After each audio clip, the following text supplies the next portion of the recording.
everybody, welcome back to Real Life with Mike. Unfortunately today I'm going to be shooting on my iPhone, so hopefully the video quality isn't too bad, the sound quality and stuff like that as well. I recently found out that my GoPro 9 had some glitches in it and it was just not collecting all my data. So sent that back in, I'm just waiting for my new one. So I have to do this video. I want to show you guys all before the ice season starts here as well, about a product I just picked up from ArcLabs. So I went there a couple days ago and to go visit Ian Cranston. I'm not sure if you guys have ever heard of him. If you haven't, you must not know anything about ice fishing. He is the madman or mastermind behind a lot of products that are built locally here in Winnipeg. So like I said, his company is ArcLabs, ArcLab Motorsports. They do everything. It's crazy. If you can think of it or if you can dream about it, they could probably do it for you. I'm eventually going to be doing a little bit of a kind of a little series on local businesses as well, and they're going to be on there as well, so I'll take you through that shop in a later episode as well. But for now, I'm here to walk you through the 5200 series ArcLab shuttle that I got for my Garmin LiveScope. I do have a notepad here that I wrote some stuff on because I definitely don't want to screw up any of the information. So yeah, it is a 5200 series universal. It will fit every single unit, such like Humminbird, Lowrance, Garmin, pretty much anything you want to fit up into there. It is designed for a snug fit in a clam bag all the way up until I believe a 10-inch screen, but if you do go for a larger screen than 10-inch, then it will fit in the Summit bags. Right now I'm running actually a 30 amp hour amped battery that's in there. It fit really well. That's a 30 amp wide. You can also get a 32 amp wide that's going to fit in this shuttle, and I believe they said you can also fit a 48 amp hour in there, but you can only get the single flat plate with a single hole in there. That's the only way that's going to fit. So enough talking. I'm going to kind of give you or turn the camera around. I'm going to give you a little view of how I built my shuttle, what it all looks like, and show you this fantastic unit. All right, so this is the 5200 series. As you can see, it is made extremely well. The engraving at the front looks absolutely killer. They have beveled sides and everything else, so it's not like sharp or anything like that as well. And just the design in general, you can tell a lot of thought went into this. Now they do make different styles of plates on the front that you can buy separately. I end up getting the plain plate. This one just comes with a single hole on the side. But the reason why I like to do this is because I like to, modify everything I do. I don't know why I do it, but I have to modify anything I do just to make it kind of my own. So I end up picking up the plain plate, doing this myself, and as you can tell, put a couple scratches in there, which is absolutely killing me, but it's going to get more scratches when it's on the ice anyway. So I am actually going to be keeping this all open the way it is, because with the screen, the battery, and the black box, this is going to be way too heavy for regular ice fishing. So this is just going to go in the ice shack when we're doing overnights. So I have a nice big screen that we can check out the LiveScope with. So I'm not too worried about putting in a shell or anything else, and I'll kind of go into detail in a little bit. So with that USB, like I said, that's just has a 2-set USB plug. I think it's a 2.1 amp. It does come with a little arm here, or a little extension here, that you can either add a glow cup or transducer arm. They do sell those for the unit as well. Now coming onto the side here, you can actually get a plug-in as well. So this will fit directly in there. There is a pre-drilled hole for this as well. So with a 30 amp hour amped battery, it comes with this kind of charger with that exact end. So this will fit, if I do it the right way, this will fit right in there. It's hard to plug it in with one hand, but that'll fit it right in there, so you never ever have to worry about taking the front off, getting your battery out, because of course, once you put everything in with your wiring, see if you can see there, that battery is super tight of a fit. So they really designed this to be as much of a space saver, but yet accommodate a really good sized battery. So this is a huge thing for me, because I absolutely hate a whole bunch of wires around. I'm kind of a little bit picky with wiring. So that's a huge thing for the shuttle. Next is a little customization I did for my own self. Is I put everything on an inline fuse here. One's going to be for my screen, one's going to be for the black box.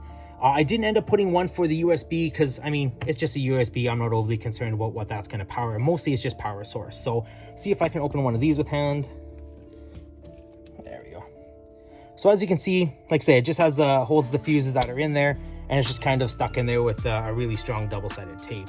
I like this as well because I did have this on the inside, but eventually if something ever happened, I'd have to take the cover off and do it again. So I just modified it so that I have access to my fuses on the side of the shuttle as well. Now, most of the guys I've seen with the Shuttle, with this and the Summit Shuttle, a lot of guys just wrap their wires around. I do like the fact that they do have these holes here that are pretty much specifically designed to be able to hold those wires through. They also have a couple other additional screw holes that are already built into the Shuttle, and I actually use those to put little brackets in so you can see that it holds the wires nice and tight. Sorry, there we go. So nothing ever is going to be able to move. It's all super compacted in there. All the power wires do kind of clamp up into this side here. They're all rolled up here, and on this side,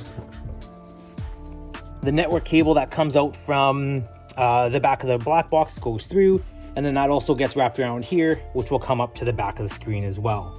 So as I said, I'm kind of a wiring nut. I like to have everything super clean, and I'll open this up to show you. I still do have quite a bit of movement with my wires. It's enough movement where it's not going to rub on anything or cause any damage to those wires as well. So like I said, the concept, the distance that they've put here for the actual spacing for the wiring, the actual hole placement, everything else fits really well in here. I'm super happy on how this Shuttle turned out. Now, if you've noticed, I did have some kind of like extended screws that are here. It's kind of like a hex screw that goes over top of here. Realistically, this black box should actually be sitting in this screw here and then further down. The only thing I didn't like about that was because of the fact that I'm using this Shuttle on a table, or I'm not going to be putting it in in a bag, that brings this black box pretty much flush with the bottom of here. Just in case I set it down on something, I didn't want it to damage this. I mean, those black boxes are a steel box. They're super bulletproof. So I just lifted up slightly just so that way I had a little bit extra space underneath here. That's all personal preference. Like I say, nothing against the design of the Shuttle. It's just I'm crazy and there's certain things it may do absolutely nothing. That's just the way I did it. So I did end up raising that and using these screws here to kind of sandwich in between. And realistically, this is not going anywhere. That is still super secure in there. All right, so one of the other things I did, as you can see, is I put these little rubber stops on here, the little rubber feet. Same thing with that. The only reason why I put those feet on there, kind of put this back down. The reason why I put those feet on there is because it's going to be sitting on a table, and this way it gives it a little bit more, it can stabilize a little bit more. It's a little bit more when you put it down, it's not going to be as hard on it, and it gives a little bit more grip when it's on a smooth surface. It's not just going to slide off. Like I said, I'm not overly concerned. Maybe I'm overthinking it, but that's just something I did.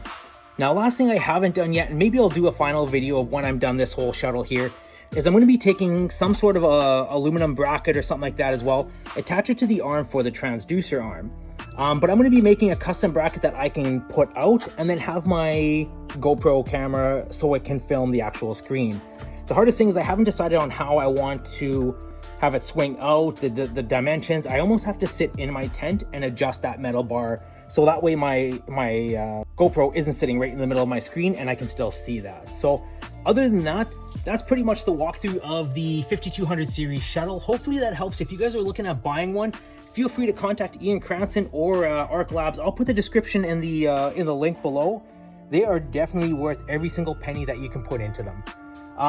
Like I said, with those Summit ones, they are great, they are fine, but putting it together, they are a little bit more flimsy, and in general, I've heard of them breaking when someone dropped it before, and this one is not going to happen. All right, so hopefully that gave you a little bit of a glimpse or an idea on what the 5200 series Shuttle looks like from ArcLabs. By far, this is my first Shuttle that I've bought. Usually I make my own. I don't know if you can see these ones here. That one's like a piece of plywood with an old mount and stuff like that. I don't know where my 75 is, but those are all handmade by myself, and this is the first time I actually ended up buying one. The reason why I bought this one is just the look at it, the look of it, the design of it. It's perfect. I could not even think of building something better.